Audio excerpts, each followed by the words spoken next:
afternoon and good evening, everyone. My name is Laura Velandia, and welcome to a new episode of Voices of History, a segment in which we give the floor to national and international experts to develop into the key moment in our history, analyze their impact, and discover details that often go unnoticed.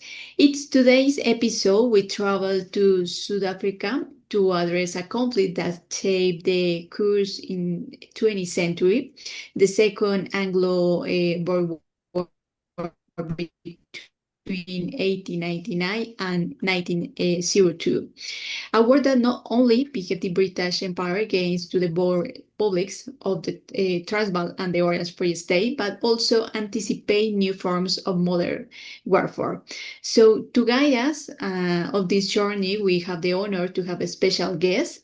First, I would like to begin by introducing David de Queizal, military historian, director of the Security and Defense Area at INISEG, Director of the Research Group at the International Center for Advanced Research in Security and Defense at INISEG, a member in support of the Association of the United States Army, advisory member of the Military Law and Security section of the Madrid Bar Association, member of the INISEG Research Group and the University and Agency Partnership Program, a university project for the dissemination of the U.S. defense culture, member of the Association of the Historian of Catalonia. So, David, welcome, and you have the floor. David, te cedo la palabra para iniciar con una breve presentación de este nuevo episodio de Voces de la Historia.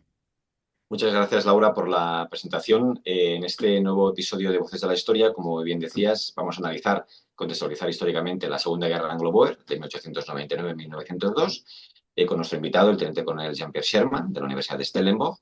Recordemos que esta Segunda Guerra Anglo-Bóer, que ya vimos un anterior episodio con el Teniente Coronel Pierre Scherman, que también nos hizo una introducción histórica muy interesante sobre este periodo de la historia militar de Sudáfrica.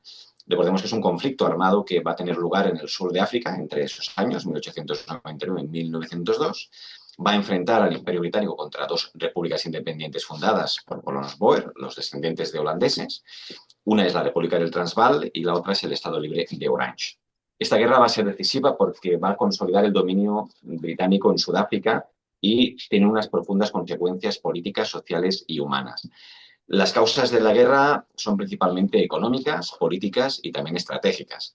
El descubrimiento de oro y diamantes en territorios Boer, especialmente en el Transvaal, va a despertar, evidentemente, un gran interés por parte del Imperio Británico, que busca, en cierta manera, controlar estas riquezas minerales. Además, Gran Bretaña pretendía unificar bajo su dominio todos los territorios del sur de África. Otro factor clave va a ser la tensión entre los Boers y los Uitlanders, trabajadores extranjeros, en su mayoría británicos, a quienes los gobiernos Boers van a negar esos derechos políticos. Londres va a utilizar esta situación como una justificación para intervenir, aunque el verdadero objetivo era reforzar su hegemonía regional, ¿no? El conflicto va a comenzar en octubre de 1899, con ofensivas Boer exitosas contra posiciones militares británicas.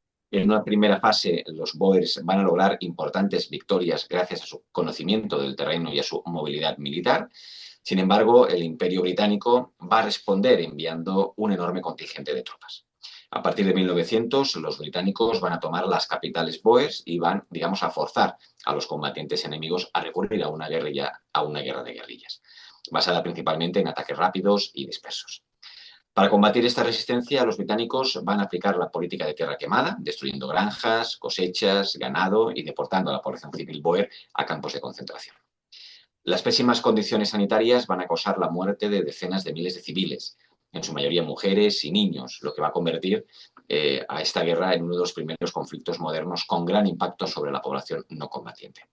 El final del conflicto, la guerra termina en 1902 con la firma del Tratado de Vereeniging, donde las repúblicas Boers van a aceptar la soberanía británica a cambio de promesas de reconstrucción económica y de un futuro autogobierno bastante limitado. Las consecuencias de la Segunda Guerra Anglo-Bóer van a ser bastante profundas. Por una parte, las repúblicas Boeres van a perder su independencia, Gran Bretaña consolida su dominio en Sudáfrica y en 1910 se crea la Unión Sudafricana bajo control británico.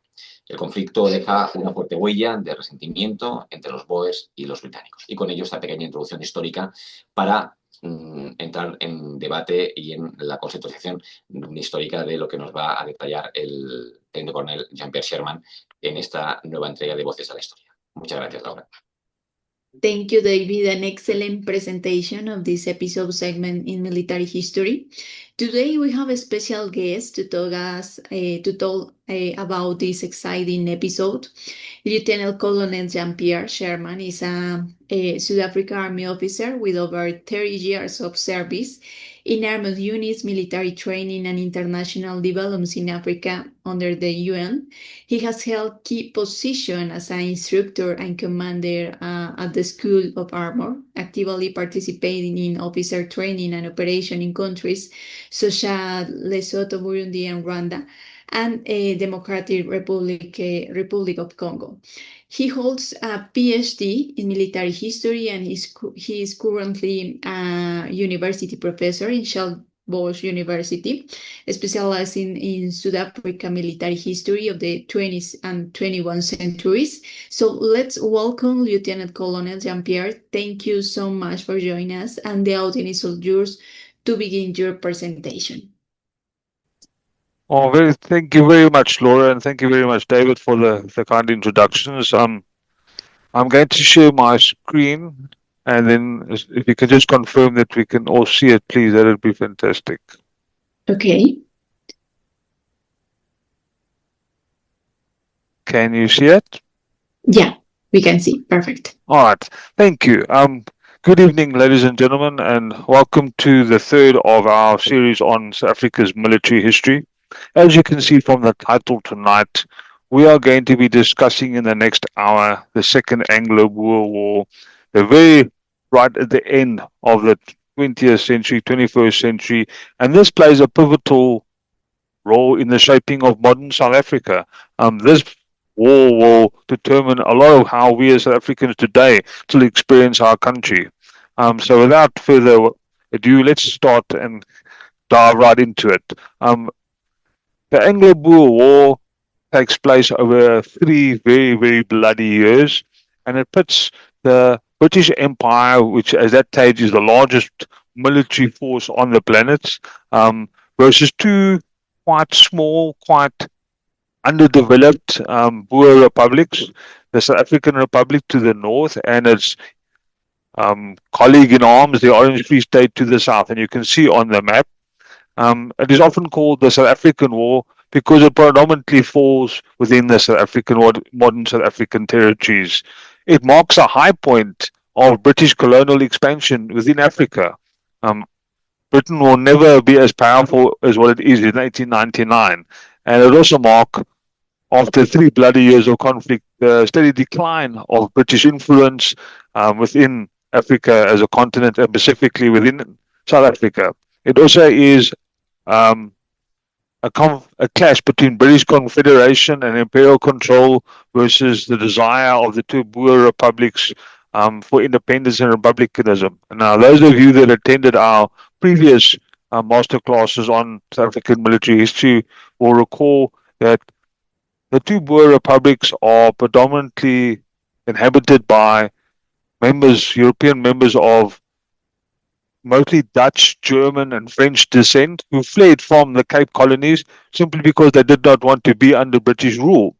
And now, 150, 200 years later, the British have caught up with them again. And this conflict has been brewing for a very, very long time, ever since 1802, when the British first arrived in South Africa and take over South Africa from what essentially was a Dutch colony before the time. These 2 people have disagreed over virtually everything and anything. If you look and see the major historical figures that will play a part in our story, first and foremost is Cecil Rhodes. He's the Cape Prime Minister from 1890 to 1896. He's a mining magnate. And those of you who know a little bit about economics know the company De Beers. It's one of the world's largest diamond selling and mining companies, and Cecil Rhodes is the founder of De Beers. He's a visionary imperialist. He is ultra British. He believes that Britain should control the entire African continent from Cape to Cairo, and he will play a prominent role in our story. Sir Alfred Milner. He's the High Commissioner of the British colonies here in South Africa from 1897 to 1901. And he is viewed by the British as the main instigator of this war. He is considered by the Boers rather as the main instigator of this war. And he manufactures through his actions that war becomes inevitable. Joseph Chamberlain is the colonial secretary. He backs the aggressive policies of both Rhodes and Milner in the conflict. And Dr. Leander Starr Jameson, he plays a very small but vitally important role in what is the beginning of our war. There you can see the four British gentlemen, Rhodes, Milner, Chamberlain, and Starr. If you look and see the Boer personalities and the key, first and foremost is Paul Kruger, the namesake of the very famous Kruger National Park, one of the world's largest game parks here in South Africa. He's president of the South African Republic from 1883 to 1900. And he embodies this Boer independence, this refusal to bow down to British pressure, and he plays a vital part in our story.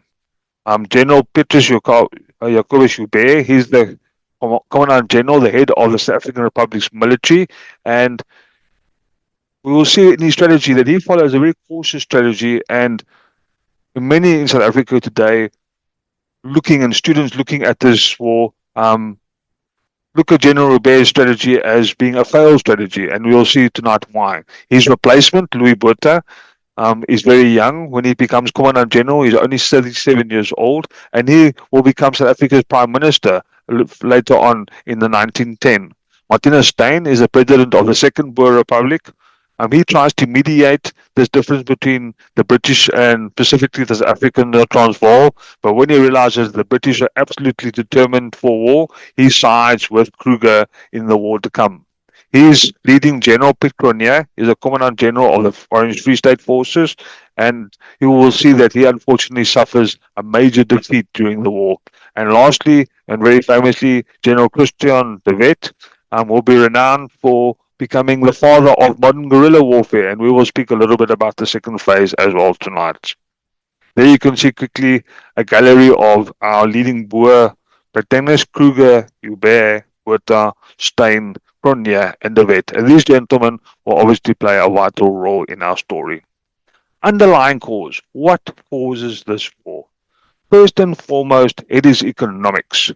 In 1886, the world's largest discovery of gold is found in what is today the City of Gold, the city of Johannesburg. It's made in the Transvaal. Before this discovery of gold, the British had no real interest in Transvaal from an economic point of view. Yes, people like Rhodes and people like Milner, purely out of imperial designs, wanted to incorporate the South African Republic into the larger British sphere. But with the discovery of gold, there is a very strong economic reason. Added to this is that the South African Republic, the Transvaal, to call it by another name, is not developed. So with the discovery of gold, engineering and all the required technical skills to be able to mine this gold is not present in South Africa. So you'll see a large influx of foreigners coming into South Africa specifically to work on these minefields. Now, the Dutch word for these foreigners is Uitlanders, outside people, not born in South Africa. And most of them are British. And very soon, you will see that if you do a census, that these foreigners soon become to outnumber the Transvaal. Their population is not very big, and they are demanding that they also have the franchise. And initially, they only had to wait 5 years. Eventually, the South Africans realized that they are going to be outvoted. They are more than what the South Africans are, and they changed the laws to 14, and this to 14 years for residency, and this causes a lot of unhappiness. Second reason is political. The British claims his sovereignty via the Pretoria Accord of 1881 and the London Conventions. If you remember our last masterclass, you'll remember all of the stories around that.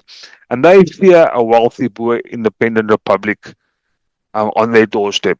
Ideological, Milner is a race patriot. He believes that the British race is destined to rule the world. Rhodes and Chamberlain, they have a confederation dream. They believe that the two British colonies already in Southern Africa, the Natal and the Cape, along with the British colonies of Bechuanaland and Rhodesia to the north, should be joined with these two Boer republics to form a greater British South Africa. And this is to protect the strategic route around the Cape that goes all the way to India, which is Britain's major colony in the world. And they feel that the Boers, being predominantly Dutch, German, and French of origin, that German-Dutch influence would threaten their route to the India and their dominance over Southern Africa. And lastly, there's a social clash. You have the Calvinistic Boers who are following very much a Northern European form of life in the sense that they are Germanic, Dutch, Calvinistic, versus a very urban, capitalistic British outlook. So you have this social clash as well between the Boers who are rural, Calvinistic, versus the British who are urban capitalists. We see what is a spark that leads to this war. I already told you what the underlying causes are, but what is a spark? The British have been working in the mines of the Transvaal, and they realize that they have the majority. Numbers-wise, their population outnumbers the local population, and if ever there was democracy, the British would take over the Transvaal without ever firing a shot. But the Boers also realize this, and so they keep changing the law. They keep changing how long it should take before the British are able to become citizens of this African Republic. And Milner, with Rhodes, decides they're going to force it. They're going to try and cause an uprising within Johannesburg, within the goldfields, and they get Dr. Jameson to get a grouping of British citizens to attack and then spark this uprising amongst these Uitlanders, these outsiders on the goldfields. Unfortunately for the British, the Boers pick up that this is going to happen, and they mobilize. The South African Republic does not have a standing army.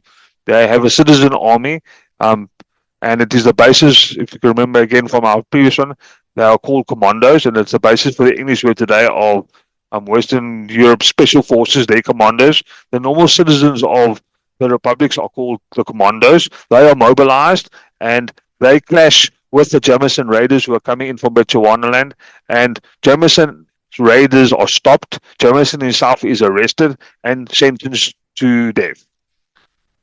Long story short, he is not executed. The British intervene and save his life, but it causes a lot of unhappiness within the South African Republic that the British are trying to force this issue.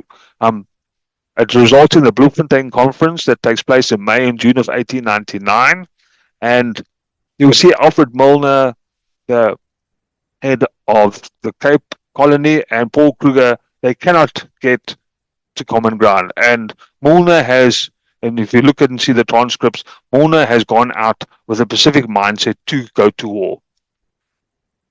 It is well known within the South African Republic that the British are reinforcing the Cape Colony and the Natal colonies, and the British troops are already at sea. They're already on their way. And Kruger gives Milner an ultimatum saying, stop bringing more soldiers into Southern Africa, because if you don't, I'm going to have to take action. And Kruger's ultimatum expires on the 9th of October 1899, where he demands the withdrawal of these British troops from South Africa. The British obviously have no intention of withdrawing, and consequently on the 11th of October 1899, the Boers feel that they have no other choice but to declare war and strike first. They realize that the British Empire is far larger in numbers, far larger in size, far larger in military might, and the only way that they have any possibility of surviving conflict with this massive empire is to strike first and strike hard as quickly as what they can. And that's exactly what they do. There you can just see from the Afrikaner Museum, the French obviously have no love for the British, and this is just a depiction of Jameson's raiders who are then stopped just outside the city of Johannesburg by the mobilization of the South African commandos to stop them. The initial Boer plan. What is a Boer plan? The Boers are, like I said, have no standing military army. And when their ultimatum to Britain expires, they decide that they are going to strike out with their commandos. The commando system requires every male within a certain district, a geographical area, to report for military service. And he brings along his own horse, his own weapon, his own ammunition, and his own food for a couple of days. And from there, the state will provide for the rest. And this gives the two Boer republics about between 30 and 40,000 mounted horsemen. And they are absolutely dominant on the battlefield.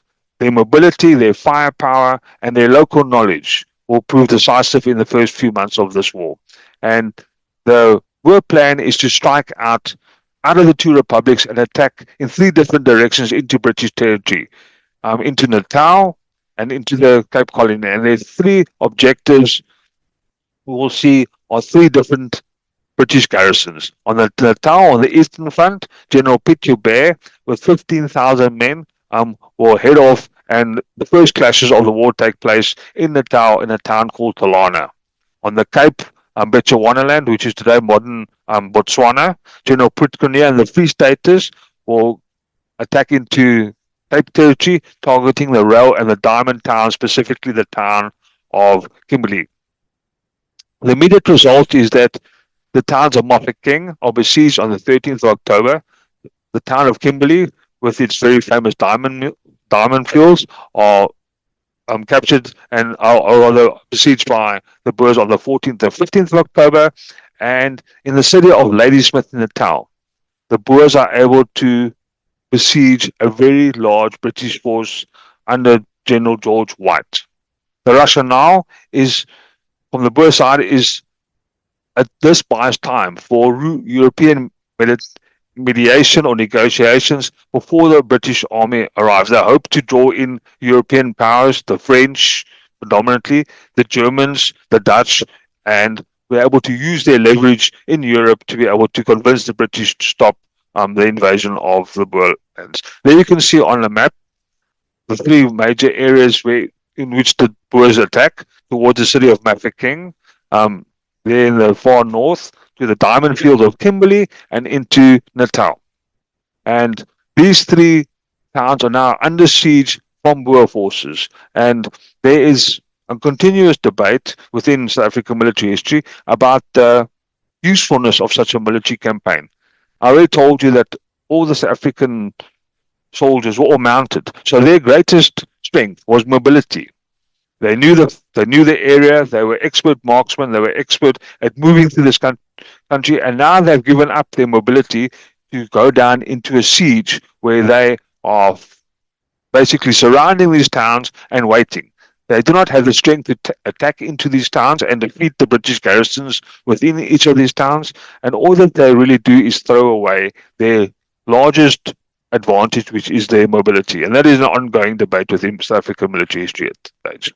We look and see the Western Front, which is the towns of Kimberley and Mafeking. In Kimberley, General Cronje, with his soldiers, has besieged the town, which is defended by Lieutenant Colonel Robert Kekewich. Cecil Rhodes, the Cape Colony's Prime Minister, he is in Kimberley when the siege begins. So Cecil Rhodes becomes trapped inside the city. And Rhodes is, to say the least, an absolute thorn in the side of Colonel Kekewich. Rhodes is a dominating personality, and he wants to take over the military side of the siege. He wants to be able to call the shots. And I feel sorry for Colonel Robert Kekewich to have somebody of Rhodes's character trapped with you inside a besieged city. I think it would have been pretty unpleasant. In Mafeking, in the far north, General Snyman besieges Colonel Baden-Powell.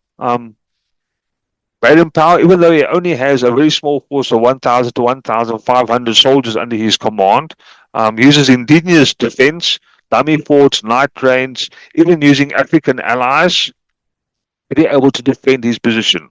Baden-Powell will become very famous within the English-speaking community as the founder of the Boy Scout movement and the Girl Scout movement, where young children are taught about the field and working It's a very militarized system for young children, and Baden-Powell, you always see that they wear shirts with lots of little badges. Every time they complete a little training or something, they are awarded with the badge. So the Boy Scout movement, Baden-Powell is the founder of it. Significance is it ties down two major Boer units with the siege of these two towns. Psychologically and propaganda-wise, this is a win for the British, being able to tie down these two large forces. You can see there's two just modern paintings of the sieges of both Kimberley and King. On the western front, in the town, in Ladysmith, General Hubert and the largest part of the Boer army has managed to trap Lieutenant General Sir George White and over 13,000 British troops inside the camp. This is by far the heaviest investment, and the Boers are able to bring their artillery down. The only standing military unit within both the Boer republics is their artillery. They have artillery units that are state-sponsored and state-controlled, and that is literally the only permanent force unit within both the Boer republics. The Boers will launch major assaults to try and capture Ladysmith, and ultimately will be defeated in their assault and are never able to take the town. The significance of the siege of Ladysmith: it is the largest garrison that is besieged. It has a lot of casualties due to disease, starvation, and it shifts the war towards more conventional operations, which is precisely what the British want. That is where their strength is, and like I said, there's a big debate about how intelligent such approach was by the Boers in this result. The British shock and initial responses to these invasions into British territory: public and politically widespread outrage in Britain occurs. They feel it's humiliating that these untrained farmers that have no military training whatsoever have dared to attack the mighty British Empire, and it fuels this fear of Boer dominance in South Africa. In reality, the British have underestimated the Boer capabilities. The Boers, knowing that war was coming, went to Germany and have purchased Mauser rifles, the latest weapons that were on the open market. And what makes the Mauser doubly effective is that one of the first weapons in modern history that uses smokeless ammunition. So if you're a rifleman armed with a Mauser, hiding in camouflage, and you fire around, the smoke discharge from the weapon does not give your position away. So you can be invisible for all intents and purposes. And typically South African marksmen are very good based on their experience with hunting wild animals and being people that are basically rural. They have a large skill in moving quietly, and this will give them a decisive advantage early on during the war. The immediate measures: the British react by ordering a massive mobilization and reinforcements that must be drawn from all parts of their empire. They appoint Sir Edward Buller as commander-in-chief, and in 9 October he will arrive in Cape Town at the head of a 45,000-strong British Army Corps. It is the largest deployment of British military forces since the Crimean War. And the British public at home feels that once Buller arrives in South Africa with his 45,000 strong soldiers, there should be a quick victory, and this war should be done by Christmas. 2 months and everybody should be home.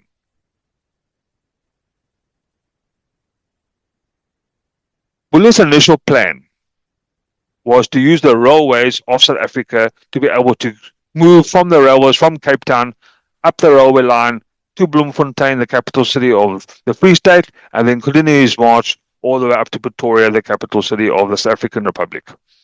Unfortunately, with the besieging of Ladysmith, and particularly General George White's 13,000 British, the British fear that George White's will be defeated in Ladysmith. So Buller's initial plan changes. He has to redeploy all his soldiers away from where he wanted to and move them to Ladysmith, move them into Natal, and try and break that siege of Ladysmith before General George White and the 13,000 men under his command actually surrender. So 15,000 men under Lieutenant General Pierre, they are dispatched along the railway line along the Western Front with tasks to relieve Kimberley via the railway line that stretches from Cape Town up to Kimberley.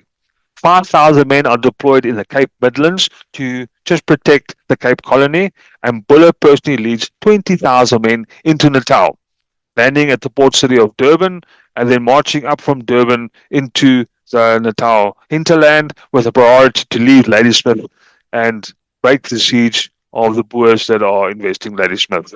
There you can quickly see on the left General George White, and on the right his rescuer, the person that's come all the way from England to get him out of the siege, Lieutenant General Sir Redvers Buller. Further divisions are also dispatched. Not only do these people come from the United Kingdom, from Britain, but this is very much a British Empire war. Military units from Canada, Australia, and New Zealand arrive in South Africa on the recall of the British. And the British strength by 1900 has increased to 180,000 men. It is by far, pre the two world wars, the largest military deployment of the United Kingdom's armed forces into any other theatre of war, which shows you the veracity of this campaign and how long it will take them to beat these two Boer republics. For Canadians, Australians, and New Zealanders, for many, this is their first national deployment of their militaries ever outside their home countries. Australia isn't really even a country yet in 1900. They haven't had their federation yet. So this will go a large way into forming an Australian national identity, the Anglo-Boer War. For the first time, they will leave Australia as Australians, not as New South Wales or Queenslanders or any one of the territories that form the modern Australian state. So the Boer War will play a prominent role within their individual military histories as well of Canada, Australia, and New Zealand. The siege's significance, they bring the Boers time to be able to consolidate their positions, but it also allows the British time to react and to bring in the reinforcements, and eventually the Boers will be faced with an absolutely ginormous military force of over 180,000 soldiers. And if you can recall, the Boer, all told, are never more than 30 to 35,000 soldiers on the battlefield. The first major clashes between these reinforcements and the Boers all happen across different theatres in a single week. And the British press will dub this Black Week, because you will see that in 3 different battles, the British will be defeated in all 3 battles. If you quickly go and look and see, the first one takes place in the Battle of Stormberg, there in what is today the Cape Province, the Cape Colony. Lieutenant General Sir William Gattaker and the 3rd Division attempt a night march because the Boers have crossed over into the Cape Colony and have taken control of a very significant railway crossing, where 2 railway lines come together. And this railway hub is very important for the British controller to be able to move their troops up from the coastal ports into the interior of South Africa. The Boer force is only between 800 and 1,000 men strong under Commandant Hans Swart, and they are in defensive positions on a hill that dominates this railway crossing. General Gattaker very arrogantly leads his force to a night attack. His force gets totally lost and they attack on the wrong side of a hill where they expect the Boers to be. And when the sun rises, the Boers are able to counter and fire quite effectively on the British. The British have no effective artillery support. Their troops are pinned down and many surrender after being abandoned by their officers. This battle only lasts about an hour and a half, from just before sunrise until the sun is properly up and the British realize that they have attacked in the wrong place and that the Boers have got total tactical dominance over them. As a result, between 26 and 29 British soldiers are killed, almost 100 are wounded, and almost 700 are captured. And this is for the British a very, very distressing and embarrassing opening of their military campaign. The Boer casualties are minimal, only 8 killed and 26 wounded. And it shows the poor planning, the navigational failures, and the underestimation of Boer entrenchment's ability. And as a result of this debacle, General Gattaker is relieved of his command soon afterwards. And this is the first blow that will strike the British during Black Week. There you can see on the left, the Boers crossing over the Orange River, which is the border between the Free State and Cape Colony at Allowal North. And on the right, you see Lieutenant General Sir William Gattaker, who will be obviously relieved of his command after the disastrous Battle of Stormberg. The second battle takes place in our western sector, there opposite on the route, the railway line going up towards Kimberley. Lieutenant General Lord Methuen and the 1st Division of between 13,000 and 15,000 men are advancing along the Modder River, and they are using the railway line, and they are being tasked to relieve the diamond city of Kimberley. The Boers under General Pic-Prunier and General Quistel de Rey have dug in deeply along a mountain ridge. Now, before the Battle of Marcus Fontein, there were two initial clashes, and both times the British were able to drive the Boers off. The Boers had a tendency to dig their trenches on the top of the hills because it gave them better observation. But at Marcus Fontein, the Boers decide to change their tactics and dig their trenches all along the bottom on the river. Again, the British, trying to avoid expert Boer marksmanship and the smokeless Mauser ammunition and rifles, decide on a night approach and a pre-dawn artillery barrage. Because they think the Boer positions, they have very poor tactical reconnaissance. Because they still think that the Boer positions are on top of the high ground, the artillery barrage is ineffective. The Highland Brigade, which consists of three very famous Scottish regiments, the Black Watch, the Gordons, and the Seaforth and Argylls, they form up as if it was a Napoleonic battle. They form up in this block, frontal assault in mass formation, and they walk straight into concentrated Boer fire at close range. The Boers are camouflaged in their, they do not have, in our modern terms, camouflage, but their normal clothing is of browns and greens, typically what a farmer would use, person that works in the veld. So their clothing blends themselves in with their landscape. So they are, for all intents and purposes, invisible.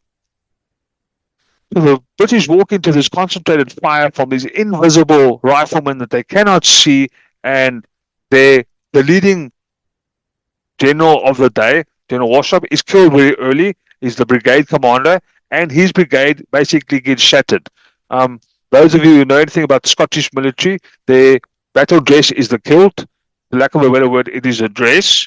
And when they start drawing fire, all, like most soldiers, they obviously seek cover, so they lie down on the ground. Now, that area of South Africa is semi-desert. It is hot. This is December. It is 35 to 45 degrees Celsius. Now, you can think for yourself. If you are wearing a dress, that means your legs are exposed. They are open. Your arms are exposed. And for the entire day, the British are pinned down in this scorching, hot, semi-desert under fire. And they cannot get water. They cannot move. If they stand up, if they crawl, they draw fire from the Boers. The British casualties are exceedingly high. 22 officers and 108 other ranks are killed. 46 officers and 629 men are wounded, and 62 are missing. That gives them almost 1,000 casualties, of which 700 come from the Scottish Brigade alone. The Boers will also suffer casualties later on during the day. British reinforcements will launch a counterattack, and they will almost entirely wipe out the Scandinavian Corps. Volunteers that are fighting on the Boer side coming predominantly from the Scandinavian countries, Sweden, Denmark, and Norway. Significance: this is one of the worst single losses for a Highland regiment since the Battle of Waterloo in 1815. So this is the worst defeat the British Highland regiments have faced since the Napoleonic times. And it highlights the futileness of a frontal assault in broad daylight against modern rifles and trenches. And it delays the relief of Kimberley by 3 months. Now, there is a very strong argument to be made that the lessons learned by the British Army during the South African Boer War are fundamentally the reason why the British were able to win the First World War. Because more of the soldiers that are serving in the Anglo-Boer War, their leadership and the lessons learned fighting a modern military war in South Africa, those lessons learned or what the British Army will use, the use of trenches, the use of maneuver, all those things is what the British will use when they face the Germans and the Axis, the Central Powers during the First World War. There you can see one of the Boer French Crusoe field guns used during the Battle of Markfontein, and on the right-hand side, General Lord Methuen, whose Highland Brigade does a frontal assault in broad daylight against a concealed enemy. The last battle is within Natal. So General Edwards Buller, like I said, has got the largest military force under his command, and his mission is to try and go and relieve General White in Ladysmith. But to do that, he has to cross over the Tugela River. And the Tugela River has been reinforced by the Boers, particularly under the command of General Louis Botha, who only has between 6,000 and 8,000 men under his command, but he has control of the dominating high ground on the northern side of the Tugela. Buller plans an artillery-supported infantry and cavalry crossing. Again, totally underestimates the effectiveness of Boer marksmanship, Boer concealment. His artillery redeploys into a very poor position. They are pinned down, and even though they try heroically, the Boers are able to capture some of this artillery. Personally, the leader of the officer commanding of the British Army is General Roberts. He has just arrived. General Roberts' son will be killed during this battle trying to save these guns. And for the British, it is a national disaster. It is a crushing Boer victory. The British are not able to even come close to getting close to the river, never mind even crossing over the river. The British suffer 143 killed. Again, almost 750 wounded. 220 are missing. And to add insult to injury, more than 10 artillery guns are lost during the battle. The Boers again suffer very, very light casualties. Only 8 killed and 30 wounded. It is the worst of the 3 defeats of Black Week. And Buller is devastated. He suggests even that Ladysmith should surrender, which General White luckily ignores. But the public outrage leads to him being fired and being replaced by Lord Roberts, whose son was obviously killed during this campaign. In total, Black Week, this first week of major military action in the Boer War, has cost the British military almost 3,000 lives, and it has exposed their imperial overconfidence, and they will need, obviously, massive reinforcements, which is partially why they will start going to Canada, New Zealand, and Australia for reinforcements to replace some of the combat losses that they are experiencing. And remember, they thought that this war would be over by December. Now, the first week of battle, and they've lost 3 battles in a row. There you can see on the left, General Buller with his artillery firing on the Boer positions previously to the crossing of the Tugela at Colenso, and you can see a typical Boer on campaign. You can see on the left the British Army in their very distinctive military uniforms, and the commandos of the Boer republics are very much a citizen force type of organization with no real military training or uniforms or anything like that. By 1900, after Black Week and the arrival of General Roberts, the new commander-in-chief, a new strategy is devised by the British. They realize that they have a massive advantage in men and supplies that the Boers will never be able to match. So General Roberts and 40,000 British soldiers move up from the ports and along the railway line and begin to attack the Boer forces, specifically in the vicinity of Markfontein, where their last battle took place. And one of the last major cavalry charges will take place during this battle, where the British are able to bypass the Boer positions using their cavalry, and in this way, Kimberley is then relieved of the siege of Kimberley is broken. Robert feints east across the Modder River, and then Lieutenant General John French, who's only a lieutenant general now, but those of you who know the First World War and the British general, he will become, or he's a lieutenant general now, he will play a prominent role in the First World War during Britain's fight against the Germans.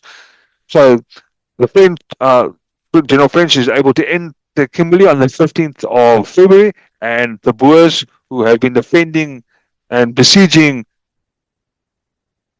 Kimberley since the beginning of the war, are forced to evacuate. The significance, obviously, the western siege of Kimberley is then broken, and General Coronel and predominantly the commanders from the Free State begin to advance, or rather retreat, along the Boer River in the direction of the capital city of the Free State, Bloemfontein. This restores morale within the British Army, because they've obviously been suffering defeat after defeat after defeat, and now for the first time they have been successful, and the relief of Kimberley has been. There you can see General French and his cavalry bypassing the Boer lines and leading to the relief of the Diamond City of Kimberley. There you can see Cecil Rhodes, who was obviously stuck in Kimberley, and with his mining experience during the siege, he is able to use his engineers and his mine workshops to produce artillery. And this is one of the artillery guns built by the British at the De Beers workshop during the siege. Going back to Natal, Ladysmith has been besieged since the 2nd of November, and Natal Field Force, Buller's Field, has tried 3 times to be able to cross over the Tugela River, and 3 times they have been defeated. Buller will try again. Between 17 and 24 January of 1900, Buller will send General Warren's division across to Tugela to try again an assault on some high ground. This high ground is known as Spioenkop, a Dutch word for spy, spioen. The British will be successful. They will seize the summit in the darkness, but through poor tactical intelligence, daylight will reveal that they have not taken the entire summit. There is still high ground that is higher than their positions, and the Boers will counterattack, and during face-to-face hand fighting on the Rocky Plateau, the Boers will eventually be able to force the British to withdraw. The British suffer over 1,500 casualties during the Battle of Spioenkop. There are photographs of the battle, and the summit is literally littered with dead soldiers from horizon to horizon. It is one of the country's, the war's most horrific scenes, and it has a devastating impact back in Britain. You must remember that this is one of the first wars of the media. There are press involved in the Boer War, photographs, paintings, the wire service.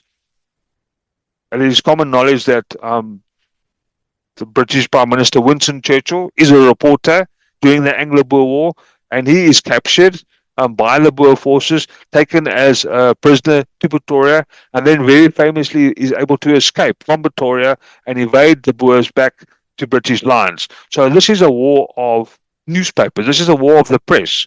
And these type of photographs of British positions littered with British dead after the battle has a devastating impact back in Britain with the morale of the country and how politics and how war is viewed by general population. This is the first time that people back at home don't just hear about conflict, but can physically see it every day when they go and buy the local newspaper. It's the greatest single British tactical blunder of the war, and it exposes how poor the British command system actually is. How they cannot really do maneuver warfare. They are limited to very basic military maneuvers because their officers aren't well trained and their soldiers aren't well trained at all. And again, the Boers are in Natal anyways, temporarily able to regain the initiative. There is just a contemporary photograph of the fighting on top of Spioenkop when the Boers realize that the British have taken the summit and they are then able to counterattack. You can obviously see the difference between the British army in their uniforms and the Boer commandos literally in their civilian dress, very much a militia type of organization. Eventually, in February, after Spionkop and even another attempt at Falklands, Buller, with almost 30,000 men and a massive artillery support, is able to methodically, hill by hill, take the Boer positions. The Boers are exhausted and in short supplies, and General Botha's line is too thinly stretched to be able to counter this massive British attack. By the end of February, Boers launched coordinated attacks on various hills, Green, Monte Cristo, Wynn, and Hearts, and with the artillery in support, he is able to then cross with his force over the river. British forces at the end of February are then successfully able to enter Ladysmith and break the siege of Ladysmith. General White, who's been in Ladysmith since October, November, December, January, February, 13,000 men that have been stuck in this very small town. Many of the men are sick. There was a very strong chance of mass starvation within it. But this is the end of the longest and most costly siege of the conventional phase of the South African Anglo-Boer War. And it is obviously an enormous imperial boost to the morale of the British by being able to relieve Ladysmith and get General White. Conversely, for the Boers, it is demoralizing. They have failed in their attempt to prevent the British from being able to relieve the garrison that was in Ladysmith. There you can see again a modern painting of Buller and his force eventually, after the fifth attempt, being able to cross over the Tugela River and finally come to the relief of Ladysmith. And there you can see Buller meeting General White on the outskirts of Ladysmith after a siege of 5 months. After the Battle of Marcusfontein and the relief of Kimberley, the Boer forces that were blocking that access in the town are slowly withdrawing back along the Modder River. And what will happen next is for the Boers an absolutely crushing disaster. The Boer army has, for unknown reasons, decided to bring their families with them on military campaign.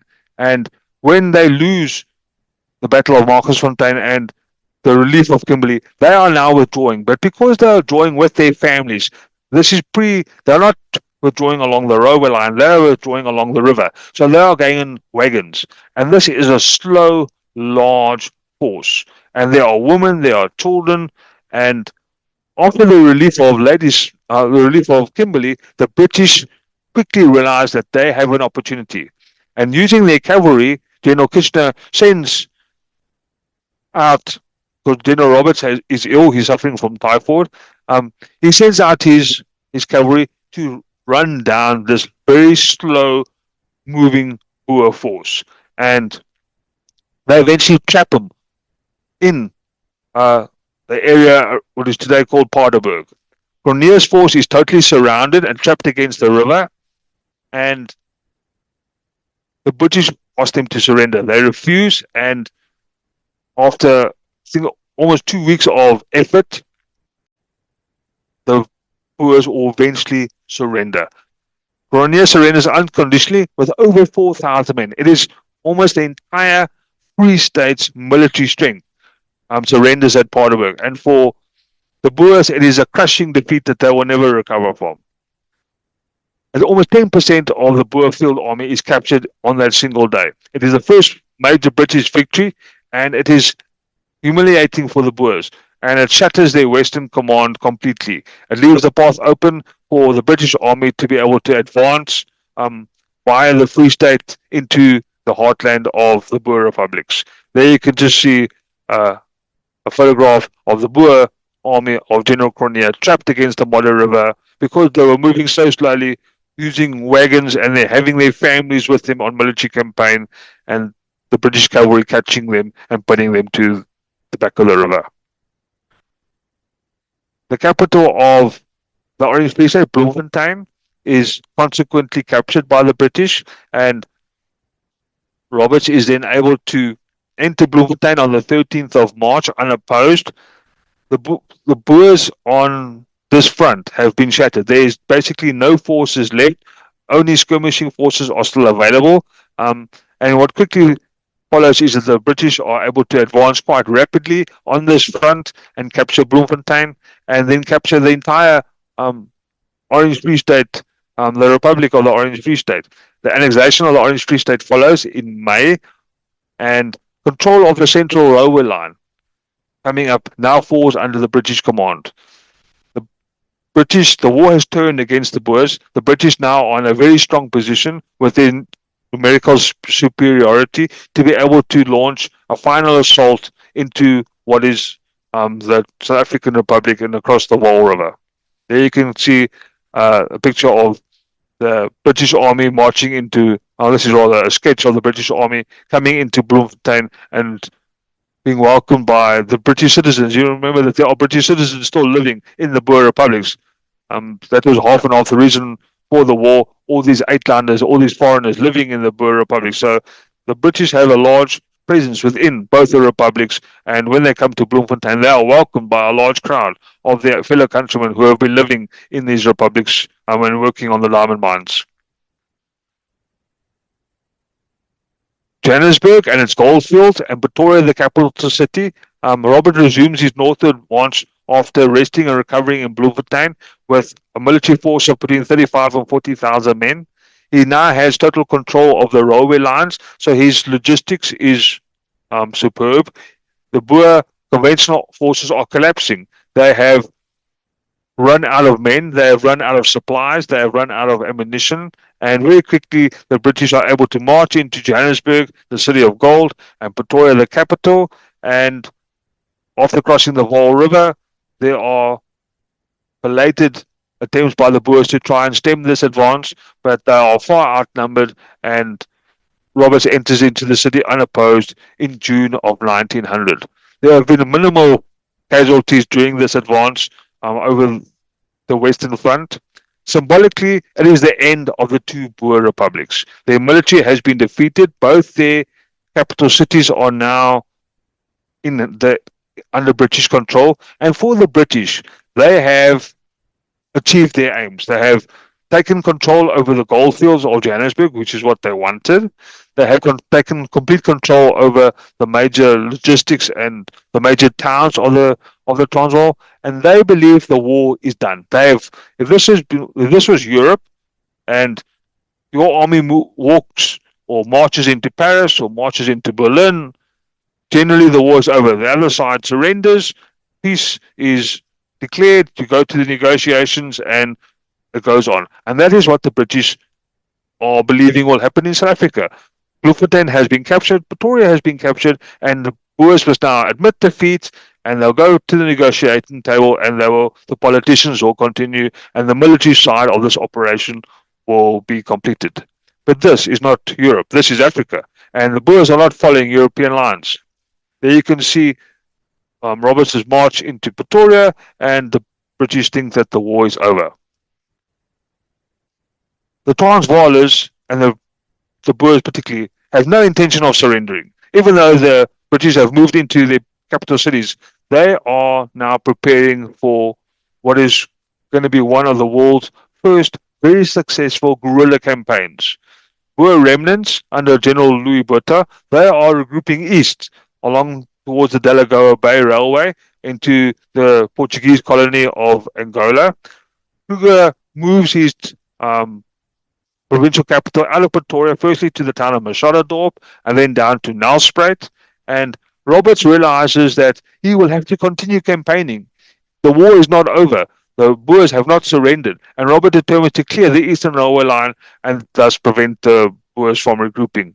They will see further battles take place in Diamond Hill, where British wide flanking under General Ian Hamilton will force the Boers to withdraw. The Boers will eventually withdraw all the way through the entire South African Republic down to the Portuguese border of what is today the modern country of Mozambique. Kruger will reach Lorenzo Marques, today Maputo, and there he will board the Dutch warship Gelderland, and he will leave Africa. He will go to Europe in the hope of obtaining aid, obtaining allies amongst the Dutch, the French, all the traditional enemies of the British, and hope to elicit their support in the continuing battle. He will be ultimately unsuccessful. None of the European powers are interested in coming to South Africa to oppose the British, but Kruger will try his best to do that. And this withdrawal of the Boer forces from the Highveld down to the Lowveld and into Portuguese territory will be the effective end of the conventional phase, the first phase of the Anglo-Boer War. This will bring about our second phase, the onset of guerrilla warfare. After the capture of Pretoria and Kruger's exile, there are still 15,000 armed Boer soldiers who are refusing to surrender. And you'll see now a new breed of Boer military officers will come to the fore. In the Free State, General Christian Levet, and in the Transvaal, Louis Botha and Koos de la Rey are much younger than the initial Boer generals that began at the beginning of the war. And they will dissolve their large armies into small mobile commandos, which has always been the South African military strength.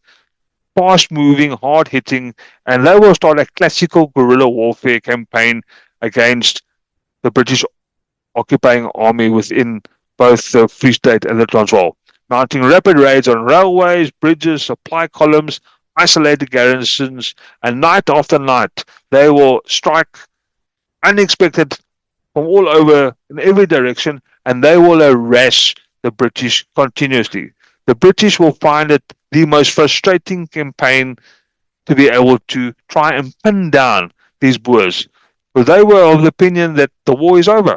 In fact, General Roberts, after the capture of Victoria, has returned back to England as a victorious general, and his second in command, General Kitchener, is now in charge of the campaign. And Kitchener, who thought all that he had to do was busy finish up the administration, now found himself stuck in a brutal guerrilla campaign against the most stubborn of enemies.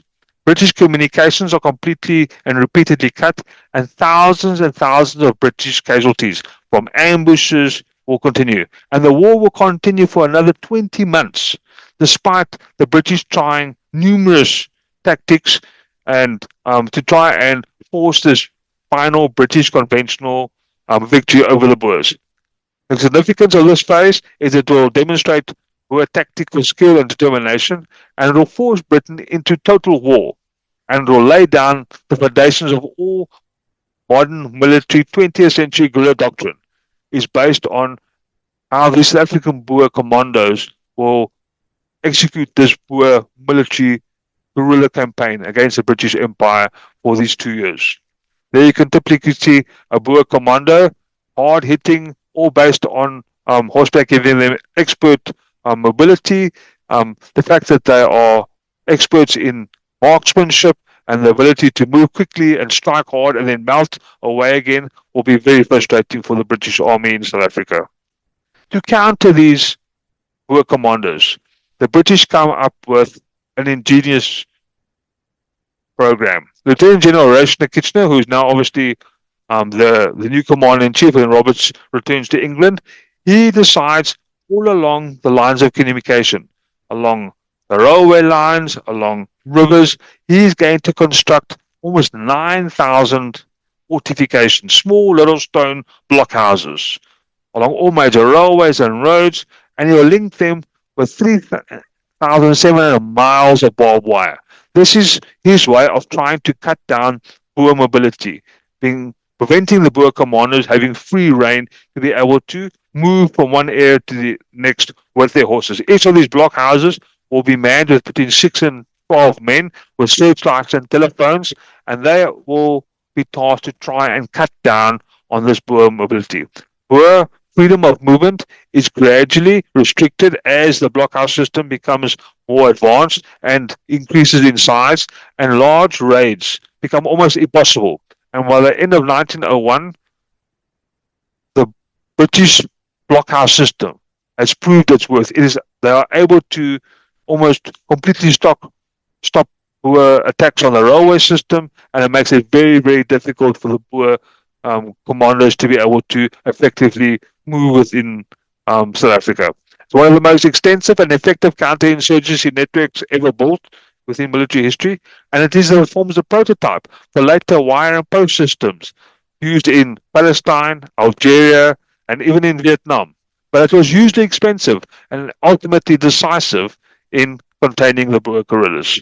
There you can see General Kitchener, and that is typically what I'm talking about. This is typically a little British blockhouse with 6 to 12 men, and they built almost 9,000 of them across South Africa in an attempt to control and keep control of lines of communication, major railways, major bridges, anything of tactical importance. The British would build these little blockhouses all over the country in an attempt to curb the Boers and their maneuverability over the battlefield.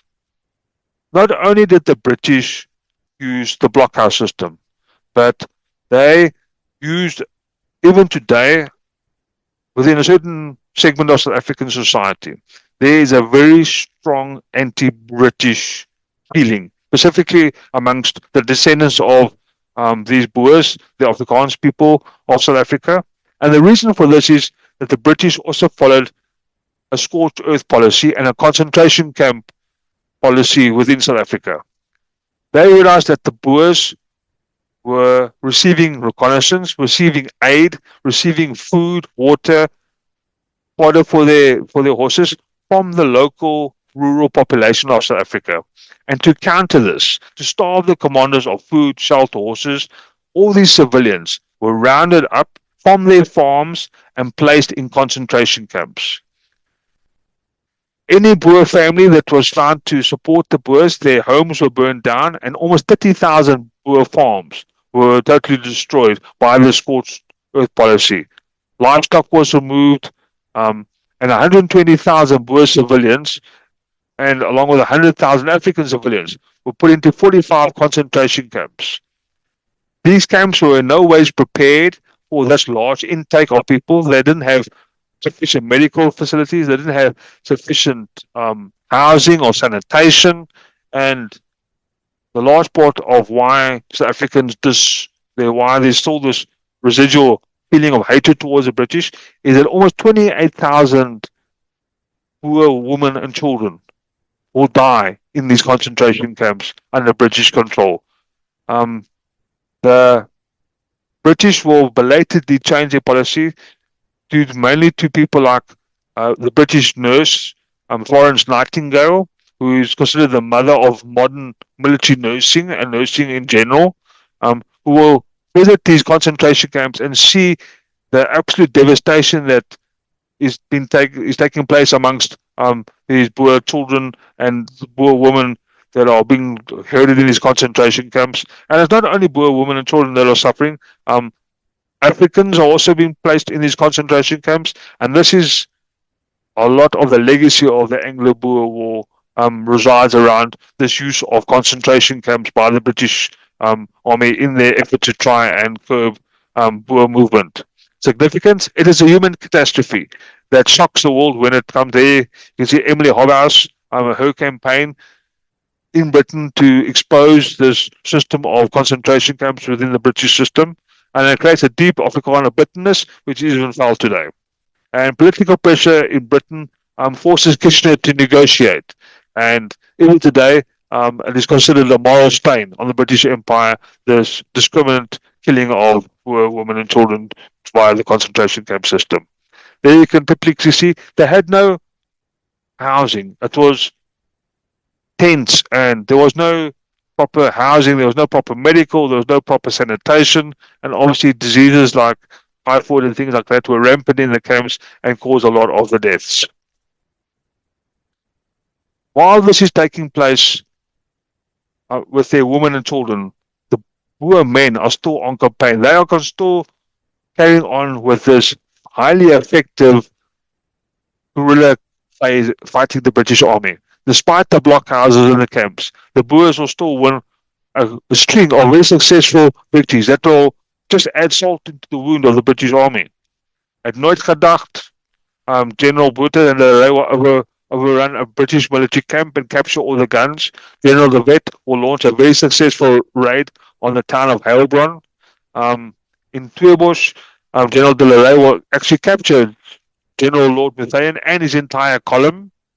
But these temporary were successes will result in capture of supplies, weapons, and senior officers, while the British Army will continue to suffer losses in these isolated actions. But ultimately, they will not change the effectiveness or an ultimate result of the Boer War.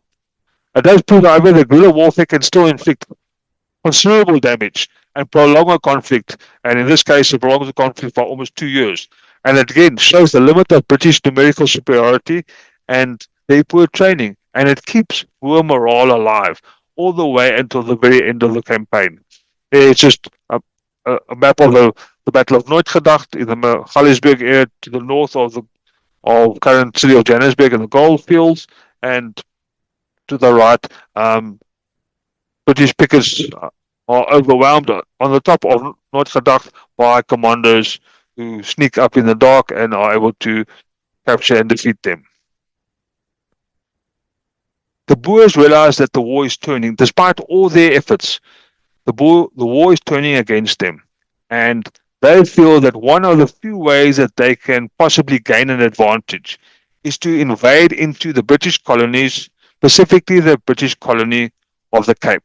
There are large Afrikaans-speaking communities that are living in the Cape, and they feel if they can invade and get these Afrikaans communities to revolt, then they can obtain a large, obviously, tactical advantage. And one of the most successful raids into this territory is also one of the most successful raids in military history ever. A Boer general by the name of Jan Smuts, who will become very famous as a South African Prime Minister, will lead South African forces during, he'll become a general in his own right and lead the African forces in the First World War and be Prime Minister of South Africa in the Second World War, will lead one of the most successful raids into the Cape Province. His raid is approved by the Boer High Command in June of 1901, and he aims to invade the Cape Colony to divert British attention away from the commandos and hopefully strike an Afrikaner uprising while he's about it. With a force of about 360 men, he passes over a very heavily defended border and strikes into the Cape Colony. And you can see on the map there the orange line. After crossing into the Orange Free State, his commando will travel all the way across South Africa, and they are hunted continuously by ever increasingly large British forces. And the longer that he stays alive and the longer that his commando is successful, the more embarrassing it becomes for the British. They try and pin him down, they try and hunt him down, and time again, Smuts is able to evade capture, beat them in battles, and it becomes a bit of a story for the British. Eventually, you can see right at the top here at O'Keefe, Smuts' commander will end up in O'Keefe at the end of the war. No widespread uprising, however, occurs within the Cape.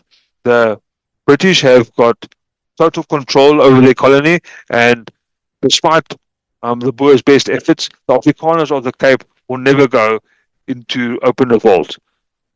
Smuts' commando is able to survive 8 months without suffering a defeat. His force will continue to grow up to almost 3,000 via steady increase in recruits, but he will never be able to spark this Afrikaner rebellion that he was hoping for. It is one of history's greatest guerrilla epics. There is a very famous book by one of the young men that are on commando with him, a guy called Dennis Rates. It's called On Commando, who tells the story of this raid. It is one of military history's greatest military diaries from an South African's perspective. And Smuts is able to tie down huge British forces and deepen the divisions within the Cape. And Smuts will emerge from this as one of the iconic figures within South Africa and within Britain for that matter. But he will ultimately fail in igniting a rebellion. There you can see a photograph of Smuts' commando. There he's sitting at the bottom. Next to him, looking directly at the camera, is General Mani Maritz. The next masterclass that we are doing in South Africa is the First World War, South Africa's war in the First World War, and Mani Maritz and Jan Smuts will play prominent roles in the First World War, but on different sides of the equation. Mortimer Ritz will join the German Imperial forces, and Jan Smuts will fight for the British, believe it or not. One thing we haven't spoken about is what's happening with the larger part of South Africa's population, the African population. Now, most Africans view this war as a white conflict only between British imperialists and Boer republicanists, and they basically try to stay out of the way as much as possible. But both sides made extensive use of African populations. Boers used Africans mainly as forced laborers, herders, servants, and occasionally unarmed scouts, strictly in non-combatant roles. They employed over 100,000 as porters, wagons, drivers, laborers, and intelligence. The British did, and almost 12,000 were armed as British auxiliaries. Typically, they're the blockhouse system. So both sides made extensive use of African populations. Essentially, the British logistical support made extensive use of African labor, and it limited the Boer advantage because the Africans also had extensive local knowledge about the terrain and how the weather systems within South Africa worked.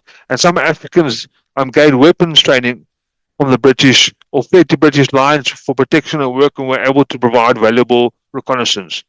The significance, unfortunately, this highlights the exploitation and higher racial hierarchies within South Africa at that time.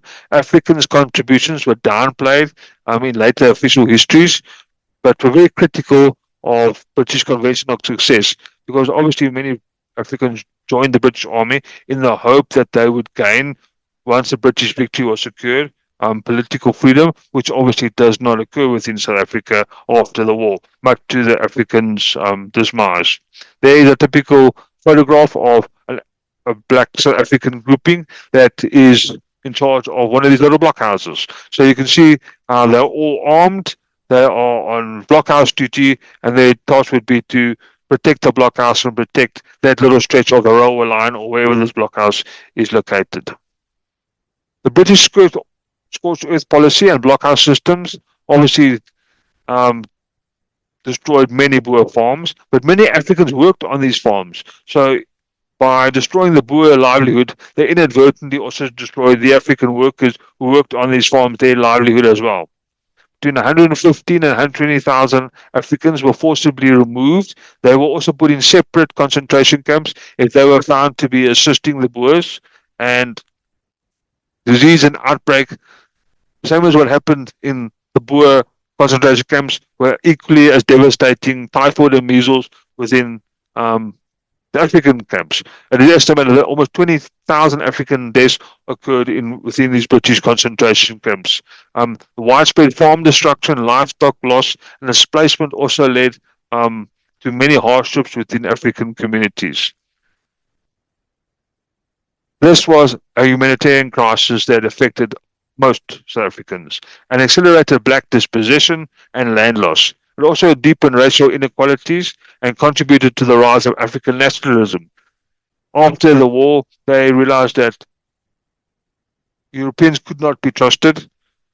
No matter what promises they had made, they were never going to keep them, and that if they wanted to become independent and free, they would have to do it themselves. Post-war, Union of South Africa obviously were entrenched as white domination and set the scenes for later segregation, and then after the Second World War, the policy of apartheid. There you can see on the left some black South African prisoners of war who were fighting on the Boer side. The British had the policy of putting the women and children in concentration camps, but all the men who were captured were sent to prisoner of war camps outside South Africa, particularly islands like St. Helena in the Atlantic, all the way up to Bermuda in the Bahamas, close to North America, to Sri Lanka, to India, far away from South Africa, to make certain that the Boer commandos could never escape and rejoin the conflict. They removed them completely from South Africa. On the right is a black woman in a Boer concentration camp. The final phase, by early 1902, the Boer forces, while still numbering about 15,000 men in the field of battle, were exhausted. They were starved. They could not. Their farms had been destroyed. Their families were dying. in these camps, and international pressure forced the British, who then had almost 500,000 men deployed within South Africa, to come to the negotiating table.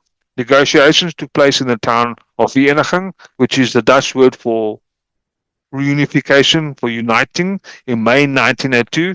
60 Boer delegates met and decided to accept the British ultimatum and the British peace treaty. It was a bitter debate between the Afrikaners.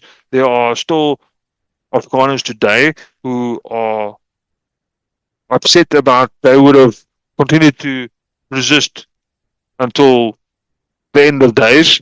But that being said, the Boer republics eventually surrender in May 1902. Both the Boer republics are annexed, and the British take effective control over the whole of South Africa. The two British colonies, Natal and the Cape, are then joined to the two ex-Boer republics of the Free State and the South African Republic, the Transvaal, and that will be the core of what is today modern South Africa. Those four political groupings will form the Union of South Africa in 1910. This war, and this phase rather of the war, ends 2.5 years of guerrilla warfare. The British Army has suffered almost 22,000 deaths just in the guerrilla phase. The Boers have suffered 7,000 deaths. 28,000 Europeans have died in these British concentration camps. 20,000 Africans have died in these concentration camps. But these four entities, like I just said, will create the modern South Africa. But it will leave a bitter legacy within South Africa with our relations to the United Kingdom, and specifically amongst the Afrikaner population. But it will also spark Afrikaner nationalism and resentment and distrust of Europe and distrust of the UK, and will play a large part in our political decisions later on and the rise of apartheid within South Africa. There you can see the peace conference at Vereeniging. Seated in the front is General de Wet of the Free State, General Botha of the Transvaal, Kitchener and Colonel Hamilton, and General de Wet and Botha, obviously the two most famous Boer generals of the guerrilla phase of this campaign. Thank you. That was 2.5 years of Anglo-Boer history. I'm hoping I've covered it adequately. I'm obviously open for questions if there are any. Thank you. Thank you very much, Lieutenant Colonel Jean-Pierre. Thank you very much for joining us with us in Voices of History. It is a real privilege for us to have you here and discuss this crucial episode in our military history, which allow us to gain deeper in the understanding of the conflict that have marked contemporary history. Thank you very much. It was my pleasure. Thank you. So, if you agree, let's start with some question to put this important event into the context in the developed deeper into his historical and strategic significance. The first question, David, ¿qué te parece si iniciamos con la sesión de preguntas? Unas preguntas para contextualizar lo que nos comentó el día de hoy el Teniente Coronel Jean-Pierre. La primera pregunta sobre el tema de hoy sería, ¿cuáles fueron las principales causas económicas y políticas que provocaron la Segunda Guerra Anglo-Bóer entre el Imperio Británico y las repúblicas Boers? The first question is about what were the main economic and political causes that led to the Second Anglo-Boer War between the British Empire and the Boer republics. That's a very good question. Economically, obviously, the discovery of the world's largest gold deposits in the city of Johannesburg gave the British a very strong economic desire to interfere in the South African Republic. Access to those gold mines was crucial, and not only did they want access to the gold mines, they also wanted to prevent the South African Republic from having access to this wealth and be maybe investing it in military equipment that would threaten their position within Greater South Africa. Economically, that is a rule. Politically, people like Rhodes and Milner wanted to be able to reinforce this very strong British militarily imperialism. They believed that the British should control Africa from Cape to Cairo, and they were willing to go to war to ensure that this happens. And then, like I said, there's a bit of a culture clash. The British are imperialist and capitalist, while the Boers are Calvinistic, rural people. And this whole culture clash will also play a part in the differences between these two groupings and the inability to be able to negotiate because they come from such different viewpoints in life. Thank you very much, Lieutenant Colonel. Thank you very much. An excellent answer for all our public too. So we continue with another question that is really important too. David, ¿qué te parece si seguimos con una siguiente pregunta? Sí, la siguiente dice así, ¿qué papel desempeñaron las repúblicas del Transvaal y del Estado Libre de Orange durante el conflicto y por qué eran estratégicamente importantes para Gran Bretaña?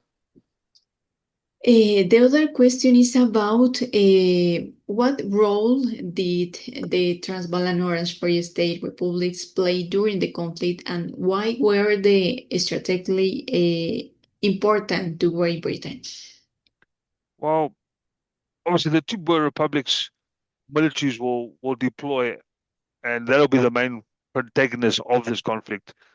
They are trying to defend their independence from Britain. They fled from their citizens fled earlier the 18th century away from Britain, and their militaries were very loosely defined as a military, or very much a commando system, a citizen army, will be the main protagonists who are going to challenge British supremacy within Southern Africa and will ultimately lose the war by various reasons that we've discussed in the period, but ultimately will be overwhelmed by economic might and just numbers by the British Empire is able to reinforce into South Africa. Thank you. Thank you. Thank you very much to Coronel. Yeah, an excellent answer too. Thank you very much. We continue with a third question. David, ¿qué te parece si seguimos con una tercera pregunta? Sí, la tercera pregunta sería la siguiente. ¿En qué consistió la táctica británica de tierra quemada y cuáles fueron sus consecuencias para la población civil Boer? What did the British scorched air tactic consist of and what were its consequences for the Boer civilian population? Well, that is obviously one of the darker parts of this conflict is the British scorched earth policy. In an attempt to prevent the Boer commanders during the guerrilla phase from accessing support from the local population, food, water, accommodation, food for their horses, the British decided that they would burn almost 30,000 Boer farmsteads and remove the population, and they removed them to concentration camps without having a solid plan in place. There wasn't a plan for housing, there wasn't a plan for medical, there wasn't a plan for food, to feeding these people, and consequently, almost 30,000, mostly women and children, will pass away within these camps, and it will leave a very dark legacy within South Africa as a consequence. This British scorched earth policy within the conflict that even is remembered today, 120 years later. Thank you, Lieutenant Colonel. Thank you very much. We continue with a final question for this episode. So, David, vamos con una pregunta final para este episodio de Voces de la Historia. Pues la última pregunta dice la siguiente. ¿Cuáles fueron las principales consecuencias de la guerra para Sudáfrica tras la firma del Tratado de Vereeniging en 1902? It's what were the main consequences of the war of South Africa after the signing of the treaty veteran in 1902? Ultimately, the British are successful in this war. It's cost them thousands and thousands of casualties, and is by far, excluding the two world wars, the most expensive war that Britain will ever conduct during its military history. There was, like I told you, almost 500,000 British, Australian, Canadian, and New Zealand soldiers will be serving in South Africa by 1902. For the Boers, it will be the loss of independence. Their two republics will be destroyed. They will lose independence completely. The British will take control over their territories. But part of the negotiations within Vereeniging is that the British will allow responsible governance. And if you look and see, after 1902, very quickly by 1910, Boer politicians have come to the fore. People like General Louis Botha, who was very famous during the war, will now leave the military and join politics. And by 1910, Louis Botha will become the new Prime Minister of a unified South Africa, with the two ex-British colonies of Natal and the Cape, and the two Boer republics of the Free State and South African Republic now joined into a new union of South Africa. And this will be the foundation of the modern South African state, is the unification of these four territories today, which forms our territorial integrity of modern South Africa. So it plays a vital role in how we are shaped as a country today. Thank you. Thank you very much. An excellent answer too. Thank you very much, Lieutenant Colonel. Thank you. So, Lieutenant Colonel Jean-Pierre, Professor David de Caizal, thank you once again for sharing your knowledge and experience with us. It has been a real honor to journey with you this significant episode in history. To everyone who joined us, thank you for being here and being part of this new space for Voices of History. We remind you that you can visit our website to learn more about the upcoming events, conference, and new installment of this international interview series. We'll see you again very soon in the next episode of Voices of History. Thank you very much, and see you in the next international episode. Thank you very much. Thank you, Laura. Thank you, Coronel, for this excellent presentation. Thank you, ladies and gentlemen. It's always nice to be able to speak to your students and to yourselves. I appreciate the opportunity. Thank you, and have a good evening.